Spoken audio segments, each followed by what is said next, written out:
So, what is Satanism? Satanism has got to be one of the most misrepresented, misidentified, misunderstood philosophies or religions around. Satanism, as defined by Anton LaVey in mid 60s, 1966, when he established the Church of Satan, is an atheistic philosophy. They don't actually believe in Satan as a evil deity, as an actual being. Satan is considered to be more of a personification or representation of certain attributes that we, subscribe to. Not anything that has to do with evil or hate or anything like that, which is where the misunderstanding comes from. Because, well, Christianity, Satan is all about evil and this and that, right? And hurting people and whatever, right? I mean, he's the bad guy in a bad way. And so why would you believe or call your philosophy Satanism if you don't actually believe in the word Satan from a philosophy and a religion that already has identified this character to be as this? I can understand the confusion. Well, Satan is also, throughout history, in various different names and whatnot, has also been known for other things. It's also been like Lucifer, the bringer of wisdom and knowledge, strength, passion, individuality, rebellion. Also the judger who judges man.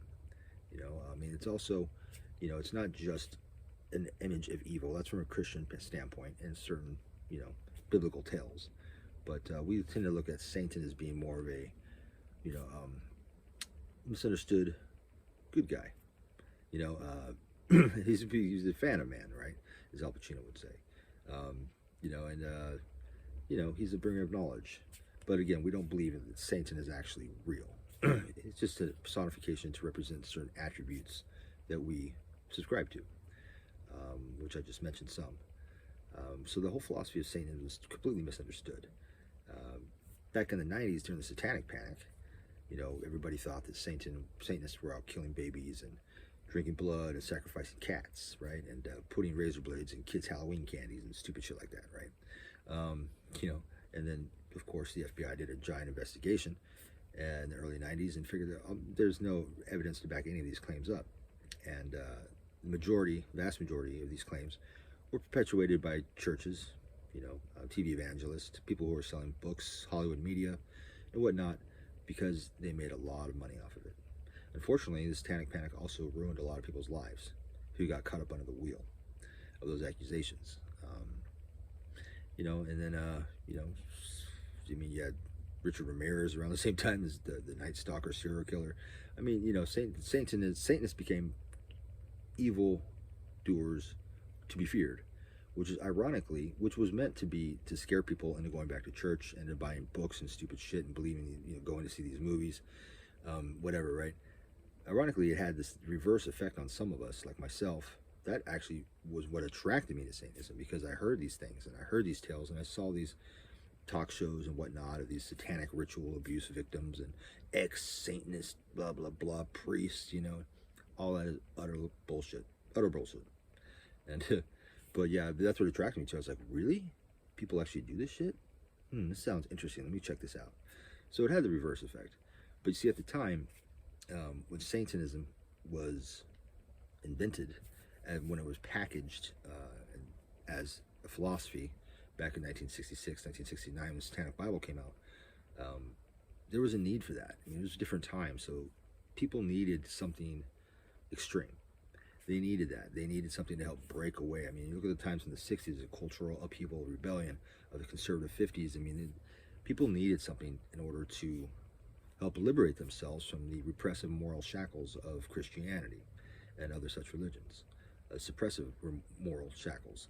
And to come up with a philosophy with such a bold, in your face, Satanism, it was just what people needed at that time. Nowadays, Satanism doesn't have the same effect. That word and that doesn't have the same effect because it's a whole different cultural. We're talking 60, 70 years down the road now. It doesn't have the same effect. And it's really not necessary. And it's kind of misidentifying what the philosophy is all about. And I'll get a lot of flack from that from other Satanists, but and then you have, like, say, groups like the Satanic Temple, who got a lot of media attention 10 years ago. And, to some degree they still do. And, that really reshaped the public's image of what Satanism is. Now, the Satanic Temple are definitely, there are Satanists in it, like Doug Meisner. For instance, he used to be part of the Church of Satan. He was very adamant. I mean, he was very, heartfelt Satanist. But the Satanic Temple itself is more of it's a law firm, basically, that challenges that tries to uphold First Amendment rights, separation of church and state, but they're mainly a law firm of lawyers that are using Satanism for its protected religious qualities, and they're using that to push lawsuits forward through states to shut down state capitals, having 10 Commandments out and stuff like that. It's basically a law firm that challenges separation of church and state, and they do so in an extreme way. It's also a very leftist movement, big in the LGBT movement and stuff like that, and kind of like alt-left type stuff, which doesn't really have much to do with Satanism at all, but the particular group, is using that also as a means to slip in and push that agenda too. So that kind of misrepresents Satanists, because the majority of Satanists are not alt-left LGBT, activists, but a lot of the majority of the Satanic Temple seems to be extreme left and stuff like that, and that really doesn't have anything to do with Satanism. So the last decade, it's been even more confusing about what Satanists really believe and what they really are. The Church of Satan, which was established in 1966 by Anton LaVey. Anton LaVey died in the late 90s, 97, I believe, and his legacy in the Church of Satan pretty much died back then. The Church of Satan was given to Blanche Barton, his lover, who later sold the Church of Satan to Peter Gilmore for an undisclosed amount of money, but it must be enough money because she has a nice house and not too far from where I live. So, but anyway, so the Church of Satan basically died in the late 90s. That was it. Early 2000s. Church of Satan died with LaVey. Church of Satan is basically a business now. Sells memberships for, I think, $200, $250, something like that. And they sell their occasional publications or whatever they sell. But that's a business. But the Church of Satan is all but dried up. What was left of the Church of Satan, all the talent that was there when LaVey died is gone. They're either dead or moved on. And that is, even though Boyd Rice said he, took over the Church of Satan, he should be the rightful owner, and it's closed, even though that was probably not true.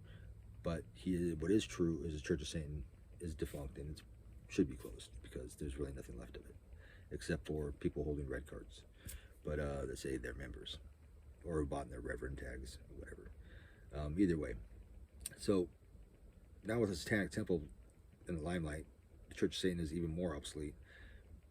Be like the Church of who? Is what most people would say nowadays. But either way, so where does that leave Satanism? Satanism as a philosophy I don't think should be looked at as the pinnacle of one's philosophy, or spiritual development, if you want to call it that. Satanism should be looked at as a stepping stone to help liberate people from a repressive philosophy or religion that was imposed upon them as children, and to be used to be set forth into a path, onto a greater spiritual path or philosophical path, whatever, and it shouldn't be the end all means. It should be used as a tool to help provide one to a better way. But unfortunately, a lot of people see Satanism as just the end, like that's as far as they're going to go in their quest for enlightenment, or in quest for spirituality, or philosophical, whatever. I personally kind of felt that way at one point, but now, at least over the last decade or so, I kind of feel like, I don't know, I almost feel like Satanism is kind of juvenile. They almost call yourself a Satanist anymore, given the public's impression of what Satanism is, and given the fact that if you look at the Satanic Bible, you can tear out the last half of it and just throw it away. That's all that stuff about ritual and magic and stuff like that is pretty much filler. It's pretty much filler that was added into a book that was largely inspired and pinched from Midas Right, another book. It was packaged in a way, and its last half, the Satanic Bible, rituals and magic and stuff, was an afterthought. The publisher saying, hey, the original book is too small, we need to add stuff to this. If you look at the paperback version of the Satanic Bible, the last half, where he talks about the Enochian keys and stuff like that, every other page is blank, was filler to make the book bigger because they needed it, and then it still needed more filler, so they could added blank pages like in between all these things to get it to be X amount of pages or whatever it is they needed. So I mean, Satanism, the philosophy of Satanism, isn't really anything new or novel. It's just wrapped in a bunch of mystical nonsense and Halloween garb that makes it spooky and appealing to some people, but misunderstood and feared by others. When the modern person, say a modern teenager, right, say somebody who's 15, 16 years old, you know, just slightly older than I was when I discovered Satanism, if you just broke down the philosophy of Satanism, it wouldn't be anything special by itself. The core values, it's like, yeah, because it's fairly common sense nowadays. Now, 60 years ago, it may have been considered to be a little extreme, but nowadays, I mean, your 16-year-old, if you just look at the tenets of Satanism, you know, indulgence instead of abstinence, you know, stuff like that. It's like it's nothing special. But you know, so is it really even needed anymore to be called Satanism? No, it's not. But it will still continue to be called Satanism.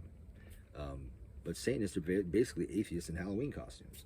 You know, if you really want to, you know what Satanism is, go pick up a copy of the Satanic Bible, read the first half of it, fucking throw out the last half of it. That's pretty much what Satanism is. I mean, it's a life-affirming philosophy that's atheistic, that seeks, instead of knowledge or enlightenment from above, in spiritual ways, like through God and heaven, it's from within. It's considered left-hand path. It's the path chosen, the other path, you know, that hopefully that promotes spiritual development from within, not from without. When I say spiritual, I mean that in quotations, because it is an atheistic philosophy. But, you know, that's that. I mean, it's a misunderstood philosophy. It's a religion, if you want to call it that. And I don't really see if there's even a need to be calling it Satanism anymore. If it would be more, people would be more fitting to call it something else. But you know, it is kind of stimulating to some people. I mean, it did attract me, the whole word Satan. You know, I mean, it does have this ominous appeal to it to a lot of people, and I think that's probably why, you know, it will continue to be called Satanism.